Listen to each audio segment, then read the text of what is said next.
নাঙ্গলকোটে ইসলামী আন্দোলন বাংলাদেশ চরমোনাই মনোনীত প্রার্থীর গণসংযোগ। পপুলার টিভি, সত্য প্রচারে প্রতিশ্রুতিবদ্ধ। কুমিল্লা 10 নাঙ্গলকোট ও লালমাই আসনে ত্রয়োদশ জাতীয় সংসদ নির্বাচনে ইসলামী আন্দোলন বাংলাদেশ চরমোনাই হাতপাখা প্রতীকের প্রার্থী মাওলানা মুফতি শামসুদ্দোহা আশরাফি তার নির্বাচনী এলাকায় দিনব্যাপী ব্যাপক গণসংযোগ করেছেন। এই উপলক্ষে বুধবার সকালে নাঙ্গলকোট আর সরকারি মডেল উচ্চ বিদ্যালয় থেকে নেতাকর্মীদের নিয়ে গণসংযোগ শুরু করেন। মুফতি শামসুদ্দোহা আশরাফি 10 ভিশন ঘোষণা করে তার বক্তব্যে বলেন, আসসালামু আলাইকুম রাহমাতুল্লাহ।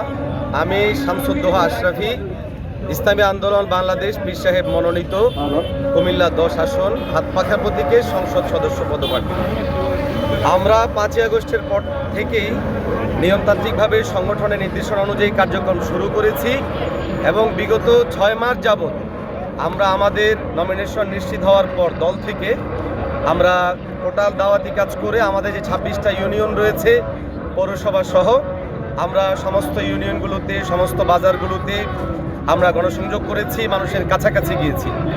আজকে হচ্ছে আমাদের সেই ঐতিহাসিক দিন, যে দিনটায় আমরা নাঙ্গলকোট এবং লালমাইবাসীর কাছে আমরা আমাদের মেসেজটুকু পৌঁছাতে চাচ্ছি যে 5ই আগস্ট পরবর্তী যেই নতুন বাংলাদেশের স্বপ্ন আমরা দেখছি, সেই স্বপ্ন নিয়ে আজকে আমরা বার্তা দিতে যাচ্ছি যে আমরা ইনশাআল্লাহ জনতার নেতা, জনতার দুয়ারে আমরা যেমন আপনাদের কাছে গিয়েছি, আজকে আবারও আমরা সেই মেসেজ দিতে চাই।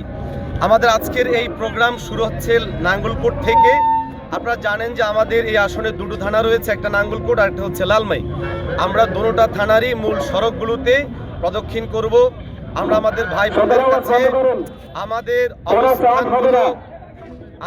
অবস্থানগুলো জানান দিব, মানুষের কাছে আমরা আমাদের দাওয়াতটুকু পৌঁছিয়ে দেব।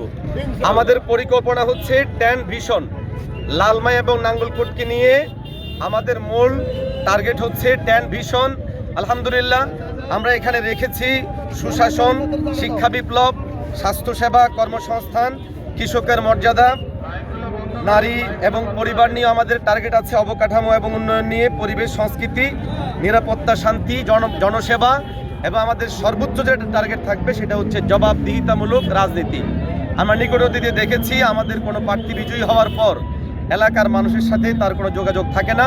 আমরা ইনশাআল্লাহ এই জায়গাটা নিশ্চিত করব, আমরা জনতার যদি ইনশাআল্লাহ ভোটে নির্বাচিত হয়ে জনতার কাছে আমরা ফিরে আসবো ইনশাআল্লাহ।